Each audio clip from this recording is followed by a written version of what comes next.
Job 22 through 28.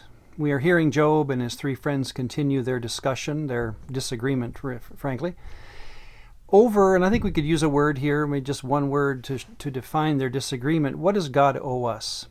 Can he treat us in any way he wants without giving us reasons, so forth? And I think that would be a good way to define their dispute. One of the values of poetry, and again, Old Testament writing, half of it is poetic.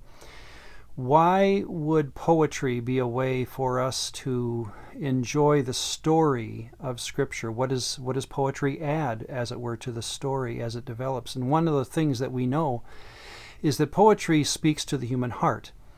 It causes us to empathize and to feel with someone who's talking poetically, right?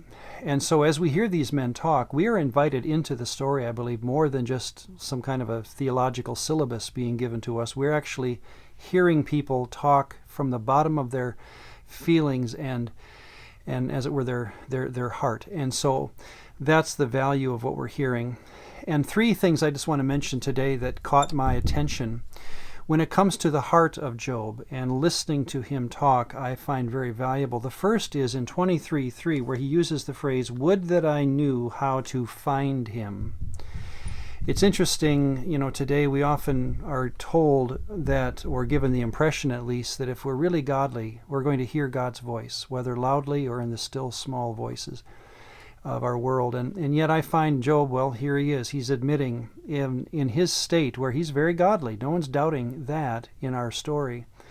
Yet he can't hear God. There's a dial tone. And I found that to be very true myself. And so Job speaks to me through that idea that I don't have to feel badly when I can go for hours, days, months, and I wonder how come he's not responding to me the way I wish. That seems to be a very common way that godly people will experience God in the days ahead of our story. 24:12 has an interesting phrase at the end. Yet God thinks, Job says, nothing is amiss. He's talked about in this passage some evil things that he's seeing, and then he says, it seems as though God looks at it and says, well, that's not evil. I'm not going to do anything about it. Again, I'm invited into Job's mind and heart and brought to wonder, yes, doesn't it seem as though evil is so strong? How can God be around in my world? How can he allow these things to happen? It is interesting that studies show that in America, surveys show that the most common reason for atheism is the problem of evil. And people come to usually this aha moment in their life where they decide, you know what, there's just so much evil that God couldn't exist, or at least a good God. What I think we need to remember, and this text helps us do that, is that evil is part of the very fabric of the earliest story of the Bible. And that to say that evil causes unbelief is patently wrong, in the sense that we have here a man who is even a stronger believer when it's over, who has experienced the worst possible evil. One more phrase that caught my attention was in 27:6. It's actually one word. It's the first use of the word righteous in the book of Job.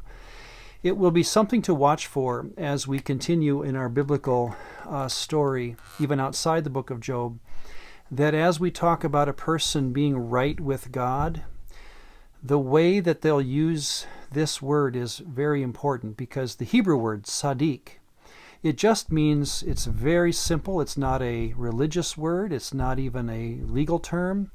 It's certainly not an esoteric term. It just means that this person is considered proper or right with God. And what we find fascinating, I think, is that as early as the book of Job, and it's an early book, that we can have this word used of someone such as Job. So be ready for all three of these ideas as you continue to read, and realize how early these ideas are in the story of the Bible.